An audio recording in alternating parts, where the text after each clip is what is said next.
Welcome to the More Than Anxiety podcast. I'm Megan DeVito, and I'm the life coach for stressed out and anxious women who want more out of life.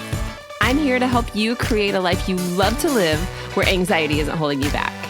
Get ready for a lighthearted approach to managing anxiety through actionable steps, a lot of truth talk, and inspiration to take action so you walk away feeling confident, calm, and ready to live. Let's get to it.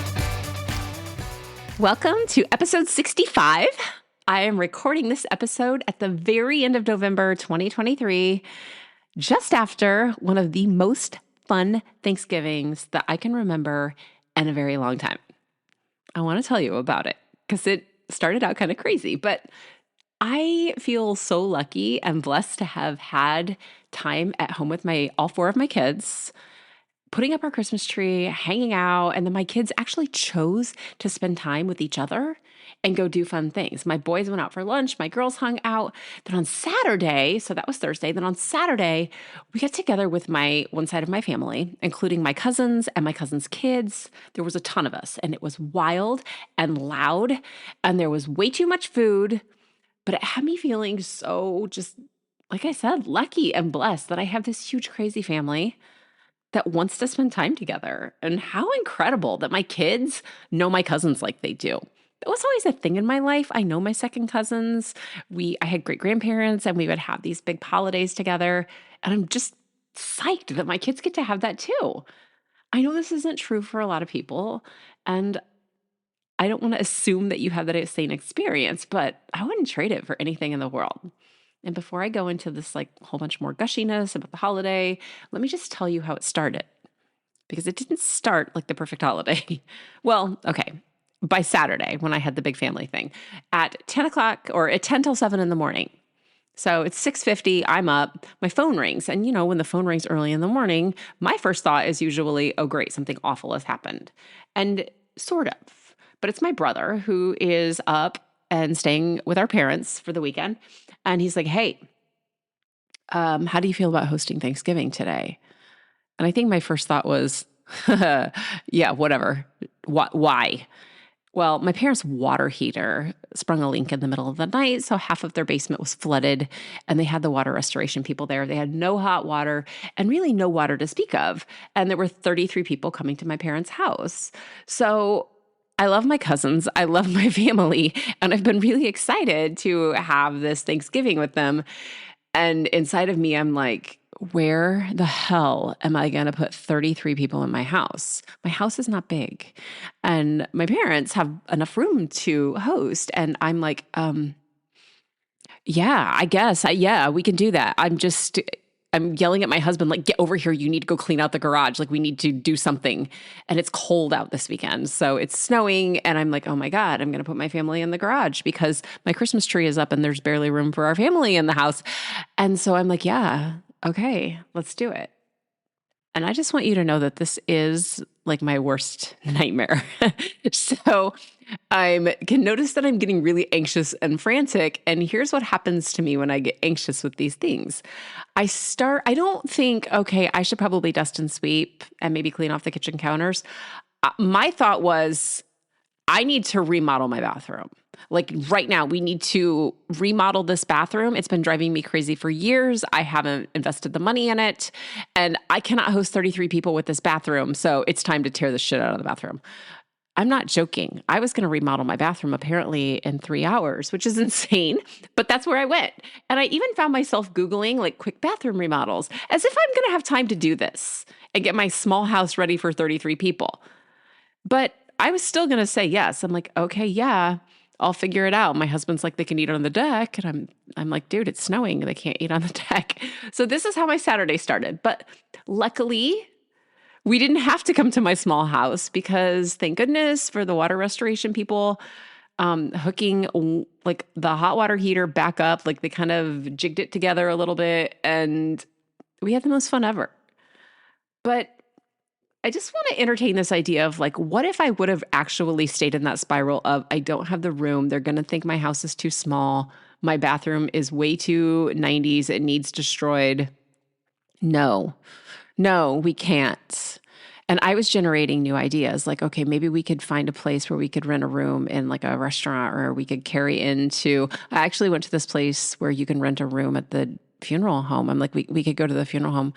This is where my brain went because I'm trying to get out of this, right? But I don't want to get out of it because I'm judging myself about my house. I'm judging myself about how many people I can entertain, about what people will think about my disgusting bathroom, which is silly because I have a perfectly good guest bathroom that I have fixed up. Anxiety is not rational though, right? So I was really anxious, but I wasn't going to say no. And I instantly went to, where am I going to put everyone? And how am I going to do this? Because I felt like I needed to do more to prove myself in that moment. I had no time for any of this, but here I am. Luckily, like I said, I didn't have to do it. We went to my parents. But if I would have stuck with the idea that my house wasn't big enough or updated enough, or what would I have told myself? Or maybe like if I wasn't capable enough, or nobody wanted to come to my house when they could go to my parents' house, which is beautiful and much bigger. This week, I want to talk to you more about the things that you say to yourself, or the messages maybe that you interpret from other people, or even what you see, and how those messages that you say or that you think on repeat keep you from truly being able to love yourself and your life. Ladies and gentlemen, this goes for you too, guys. I have heard this on multiple calls for a long time now. It was also a podcast request, so this is important. I want to begin this episode with a reminder that you were fearfully and wonderfully made, which means that you are uniquely created and gifted and extraordinary and made for something that you might not even understand yet. Maybe it's hosting 33 people in your small house. I lucked out on that one though. And maybe you'll never know exactly why you're here, and that's okay. So, how's that for a first thought? Just take that one and tuck it into your head. I was wonderfully made. I have gifts. I am unique. But what happens if you don't believe that? What happens when you don't know how to love yourself or think that you deserve good things? Maybe you think, yeah, I don't really have anything to offer, so I shouldn't get anything in return. So, I told you this is a podcast request, but it's also come up frequently on consultation calls and in groups and in my personal life. And so what I like to do is when I notice a theme going on, I bring it to my podcast, because as much as anxiety and depression can make you feel really alone and isolated, the fact that so many of us are making podcasts and social media posts and blogs and emails based on the things that we hear over and over and over, it's just proof that you are not alone. So when you don't love yourself, or you hold back from giving yourself love, this is what starts to happen. You start to shrink. And you notice that you are people pleasing to the point that you stop being who you actually are, who you were created to be, and you turn into what somebody else wants you to be. So much so sometimes that you wake up someday and you have no idea who you really are. At this point, you're depressed and you don't know what to do next. You start to lose direction, or you lose hope. And you might notice you stop taking care of yourself or your house, and everything feels stagnant and gray and heavy. You might be wondering how you got to this place, and there are several reasons you could feel this way, but in a nutshell, as it is with most things, it's what you think about and what's going on around you, or what you think about what's going on around you, that's keeping you feeling this way. Everything from expectations that society's put on you, or what you think you should be based on what somebody else says. So here are some examples. Moms should love spending every moment with their kids in a spotless house and be grateful for meltdowns and messes, because you'll miss this someday. I do not miss meltdowns or messes. And I really enjoyed my time away from my kids, and I love them like crazy. But if you are basing that, if that is your foundation for what you think you should be, no wonder that you feel like you're not good enough. You're human. Women should be a certain size, shape. Women over 40 shouldn't wear tank tops. Men shouldn't wear pink or cry. All somebody else's ideas with no basis at all in fact. If you believe those things, you're going to feel like you're a failure, or that you don't fit in, or that something is wrong with you. Here's another one. Your spouse should be your best friend. And if you love them, you'll gush about them on the internet. Gross and no. That is not true for me at all.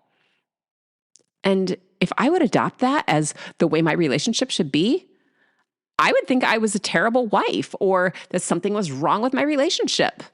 I just choose not to believe that. I don't think it's true at all. My spouse is not my best friend, and you barely even see a picture of him on the internet.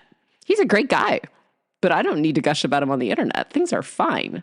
So if you don't fit into those categories or whatever other category that you think that you're doing something wrong about, or you think that you're not as worthy or as smart or as beautiful or as good of a mom or a wife as someone else, these can all get stuck in your brain.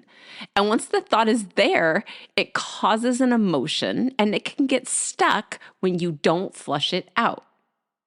Self-esteem issues can show up in your home life or your work or with your family or your friends, and even stay locked inside your own head where nobody else knows or where you think no one else knows. When you feel like you're always wrong, you don't fit in, you don't deserve good things, or maybe that nobody likes you or cares about you because you're too much or not enough or whatever else your thoughts are making up, you'll start to behave like those thoughts are true. So you'll do things like overachieve or try to be perfect all the time. So let's say that you have a project that you're trying to do at work, and instead of saying, I'm working on this project at work, you take the project home with you and you go in extra early, or you stay late, or you just go over and over and over trying to make sure it's absolutely perfect, which doesn't exist, by the way, which causes you to doubt yourself. Because you're aiming for unrealistic standards like being the best all the time, never making a mistake, always having the perfect project or the perfect house and the perfect body or the job or the kids or whatever else is on your mind. Another thing that can happen is you're starting to look for validation on how valuable you are or how smart you are or how beautiful or worthy you are at the mercy of everyone else's opinion. And yours doesn't matter. Because at the end of the day, when you spend all of your energy on what everyone else wants, you don't have anything left to give. You've given away your gifts. You don't have any gifts left to give. Your time, your goals, trying to please everybody else. And the person who's not happy in the end is you. And when this happens, even though you might feel really helpful and other people might even thank you or tell other people, even more people, how you'll do anything for anybody or all of these things, how do you feel?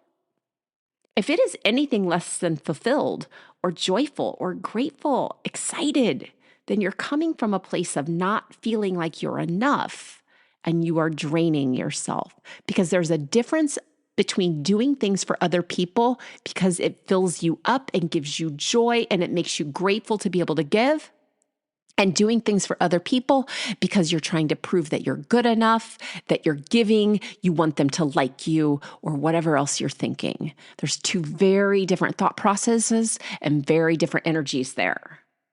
I want to tell you a quick story about a relationship between two people who love each other that is a little out of whack. I think it's important to remember that you can love someone and give your time and your gifts and your attention to them and feel really appreciated and really energized.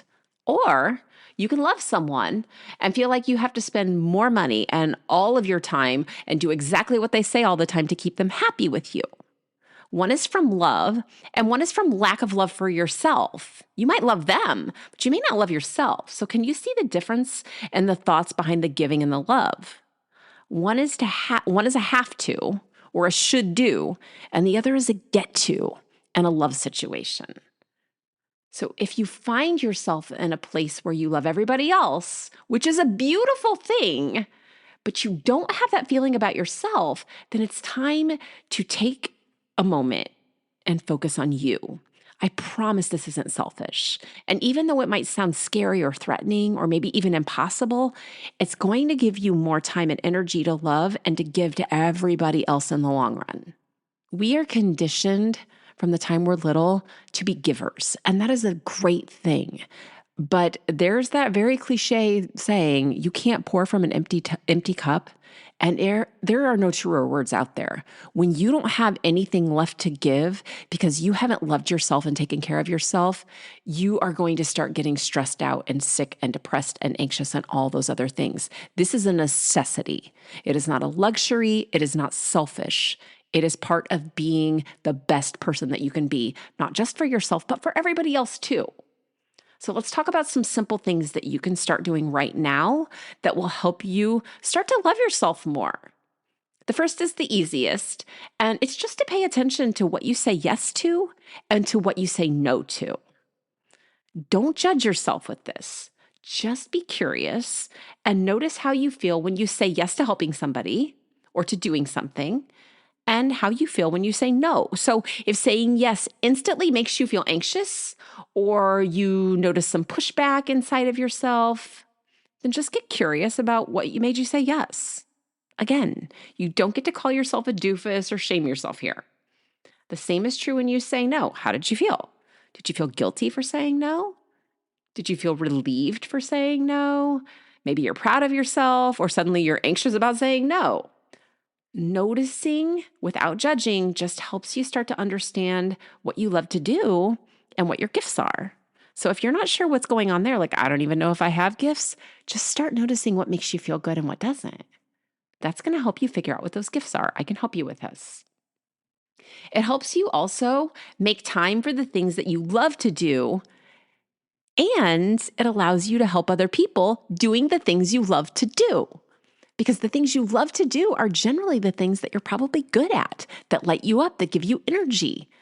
Nobody wants you to say yes, then be a sad sack when you show up. We all know you don't want to be there. And you know it too. So let's let somebody else have that. I like to explain it like this. If you say yes to helping out a coworker by covering for them while they take a long weekend, that's super nice of you.